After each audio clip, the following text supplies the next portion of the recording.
আজকের রেসিপিটা আমার খুব পছন্দের। কলার মোচার পকোড়া। কলার মোচা ভাজা বলা যেতে পারে। কলার মোচার কচি অংশটুকু সেদ্ধ করে বেসন বা ডাল দিয়ে ভাজা হয়। মোচার কচি অংশটুকু সেদ্ধ করে নিয়েছি।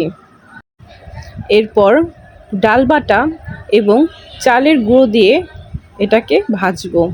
এর জন্য ডাল বাটা, চালের গুঁড়ো, হলুদ গুঁড়ো এবং লবণ একসাথে মিশিয়ে নিতে হবে।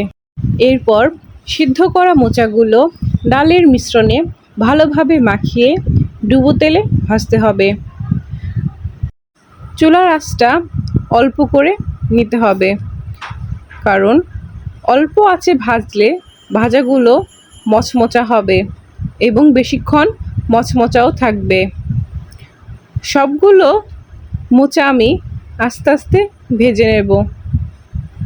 কলার মোচার এই ভাজাটা আমার অনেক পছন্দের, খেতে খুব ভালো লাগে। এইভাবে ভাজলে আপনার অবশ্যই ভালো লাগবে। আমার সবগুলো ভাজা হয়ে গেছে। দেখতেও যেমন সুন্দর লাগে, খেতেও কিন্তু দারুণ।